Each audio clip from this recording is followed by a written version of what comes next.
Welcome to The Explainer. So today we're doing something a little bit different, taking a deep dive into an experience that, honestly, a lot of us probably just brushed off as a fun way to kill time when we were kids.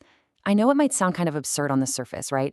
Extracting profound psychological insights from a pixelated 2001 Game Boy Advance title, but we're going to explore how a famously challenging and, let's be real, somewhat obscure game called Robopon 2 wasn't just disposable entertainment. Actually, it functioned as an incredibly accurate psychological mirror, literally revealing your innate heroic nature. We're really going to take our time with this analysis today, treating those childhood memories, the intense frustrations, and those early struggles with the absolute dignity and methodological rigor they deserve. Here's our agenda for today.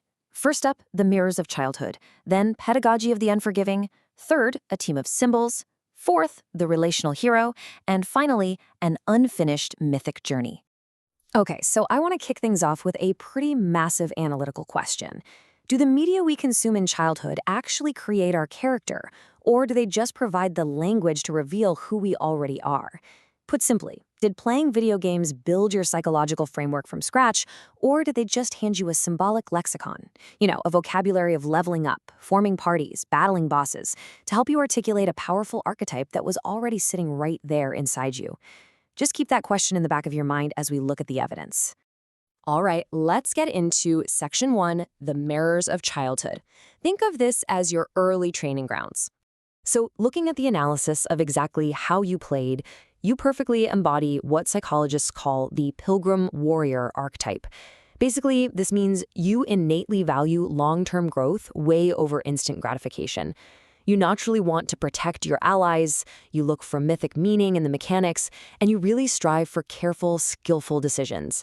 You're someone who walks the journeying path rather than just taking the easy, comfortable route. And here's the kicker. The game didn't force these behaviors on you. Choosing to reject that quick dopamine hit, literally grinding for hours in a retro game just to see your characters grow stronger, that translates directly to real-world resilience. It points to a mind that's already wired to understand that absolutely nothing worthwhile comes fast or easy. These traits were in you way before you ever picked up a console. Because, let's be honest, the Game Boy Advance itself didn't invent your heroism. The actual hardware, the satisfying click of the cartridge, the awful glare on that unlit screen, was really just a framework. Games like Robopon 2, Golden Sun, Tales of Symphonia, they didn't create your spiritual journey. They just watered the seeds. Think back to the pure sensory nostalgia of those worlds, the looping chiptune music, the rich pixel art, that tactile feeling of holding an entire tiny universe in your hands, in the backseat on a long car ride. They provided this beautifully structured progression to help you mentally map out your own growth. They basically gave you the symbolic language you needed to finally understand your inner journey. Moving right along to Section 2, pedagogy of the unforgiving. This is all about learning through intense struggle. Now, Robopon 2 was definitely not balanced like your typical mainstream titles. Enemies hit way harder, resources were super tight, and honestly, some bosses felt downright unfair. But beyond just the mechanical difficulty, the craziest part was the total lack of mainstream guides. We really have to remember what this looked like back in the early 2000s. You couldn't just do a quick YouTube search to bail yourself out. There were no Reddit threads mapping out the optimal strategies, no official guidebooks at the local bookstore, and pretty much zero community discussion to fall back on. It was literally just you and the screen, and that forced this raw, completely self-taught learning environment. In that space, curiosity wasn't just some cute, fun trait, it was an absolute survival skill. You constantly had to ask, well, what happens if I try this weird combination? And then manually test those theories over and over and over again. And man, every single brutal team wipe taught this ridiculously invaluable loop. Fail, reflect, adapt, retry. You couldn't just pay a microtransaction to win or look up a cheat code. You had to sit there, look at the screen, carefully figure out what went wrong, tweak your lineup, and go at it again. This iterative cycle is a perfect mirror for real-world pedagogical growth.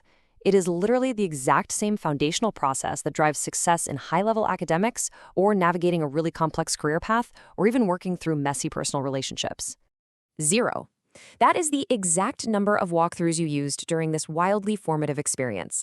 Navigating an environment with absolutely zero safety nets leaves a permanent, undeniable mark on how you tackle complex problems today. Getting through a game with zero help meant that every single discovery, like finally figuring out some bizarre battery combination to spark a new creation, or cracking the armor on a boss that's been wrecking you for days, was yours, and yours alone. every victory was incredibly hard won. You essentially trained yourself to become profoundly comfortable with total uncertainty. So, this brings us to a fascinating question. How does systemic opacity, which is basically the intentional withholding of clear answers, actually foster pedagogical resilience and independent discovery?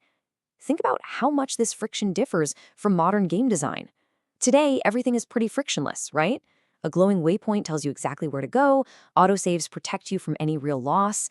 But when a game flat out refuses to give you the answers, it genuinely rewires a child's brain. It stops you from constantly asking for permission or looking for the correct way to play. Instead, it forces you to experiment.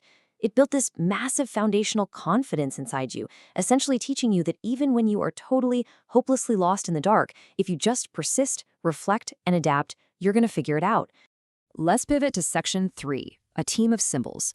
This is where we get into mythic metamorphosis. What's absolutely fascinating here is that your specific team roster perfectly maps onto these classic psychological archetypes. You weren't just min-maxing and picking the strongest stats. You were subconsciously building a story.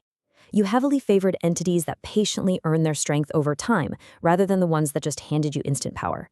For instance, looking at the unchanging core, your brown-red starter, we really have to ask ourselves, when we project this archetype onto a digital avatar, are we just trying to preserve our childhood innocence, or are we actively creating an anchor against real-world chaos? By keeping that unchanging anchor on your team, your choices reveal a mind that deeply values stability, while simultaneously celebrating the journey of small things becoming mighty through grit and smart decisions. Visually, we can see a really profound contrast here. On one side, you have the surfboarder. This was a late-game discovery, representing the late awakening, a talent you only unearth after a long struggle and very deliberate curiosity. But right beside it is your brown-red starter, that unchanging core. In a genre that is completely, utterly obsessed with evolution and constantly leveling up, you intentionally kept a companion that stubbornly refused to evolve. It stands as this incredibly stable foundation, teaching a beautiful early lesson. Not everything in life needs to change its fundamental form to be wildly valuable to your team. And similarly, we have the giant sumo, representing this slow, incredibly steady ascension from a humble child into a towering champion. Next to it, the electrified rabbit megazord. Now, look, I totally know it sounds a little bit ridiculous to apply heavy psychological concepts like mythic metamorphosis to a pixelated sumo wrestler and a giant robotic rabbit, but the metaphor holds up so beautifully here.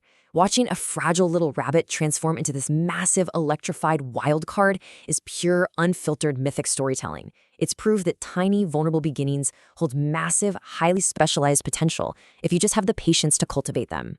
But of course, this carefully curated team wasn't just for show. Eventually, the game entirely stops playing nice. You hit this monumental difficulty spike, a wall of challenge that literally felt like sprinting headfirst into a mountain. You probably remember that exact sinking feeling in your stomach, that sheer, utter frustration of watching your entire party just get wiped out in 2 turns, and you realized you couldn't just use brute force to climb that wall. You had to learn that knowing your roles, covering elemental weaknesses, and combining complementary abilities will always beat raw power. It's a stunning parallel to the real world.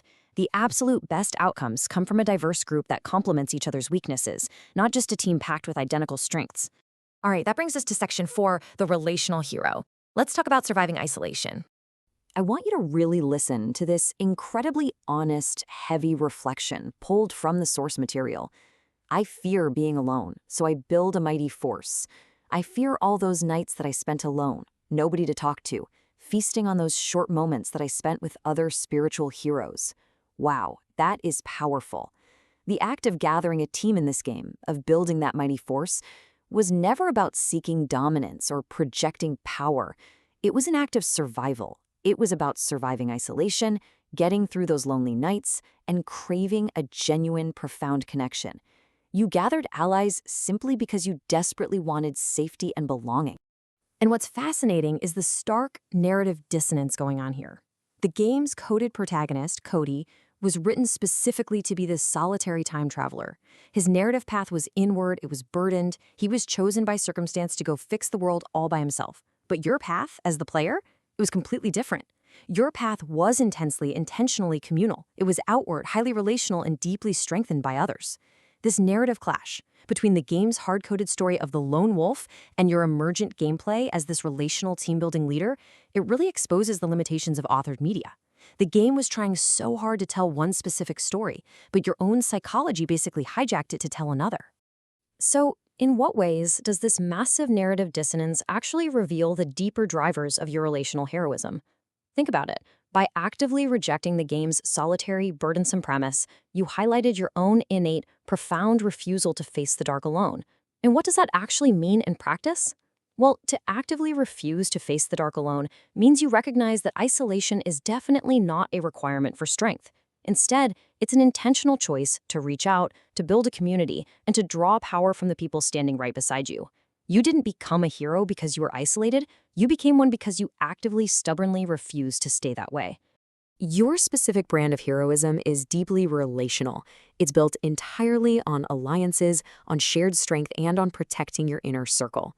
So while the video games of your youth gave you the mechanical language and the cool visual symbols, it was your actual, real, lived experience of overcoming loneliness that forged your real-world strength. And honestly, I think that is an incredibly dignified and powerful realization to walk away with. Finally, we arrive at Section 5, an unfinished mythic journey. The reality that the world remains unhealed. Much like the legendary RPG Golden Sun, Robopon 2 is totally notorious for ending super abruptly. Right after the final battle, your save file just leaves your entire party stranded at the incredibly dangerous past pyramid. The story quite literally ends mid-journey. Sure, the timeline might be saved, but the world itself remains broken and unhealed. Just consider the psychological impact of hitting a cliffhanger reality like that in childhood. When a kid invests 60+ hours into saving a digital world, grinding, struggling, carefully building this perfect team, only to be left completely stranded, what does that unresolved grief actually teach them? It creates this deliberate lack of closure. It forces the player to sit with the experience, teaching them a harsh but real truth. Not every massive, exhausting effort is rewarded with a perfect, tidy conclusion. This unresolved ending acts as a classic, incredibly potent, mythic reminder. The hero's work is never neatly finished. The journey doesn't actually end when the villain falls. It ends when the world is healed. And true mastery, true understanding, that comes long after the credits roll. It requires continuous, very patient reflection. Honestly, the mere fact that you are still actively unpacking the meaning of this game decades later just proves that it successfully taught you to look for meaning beneath the surface. It taught you to understand that life's major challenges don't usually wrap up perfectly with a nice little victory screen. As we wrap up this explainer today, I want to leave you with a final, provocative thought that brings everything we've talked about full circle. We've clearly established that your heroism, that fierce pilgrim-warrior spirit, was always innate. It was merely mirrored and sharpened by the digital struggles of your youth. So knowing that your deeply relational strength, your incredible ability to unite and protect, is your actual, true superpower, how will you choose to gather your allies in the real world going forward?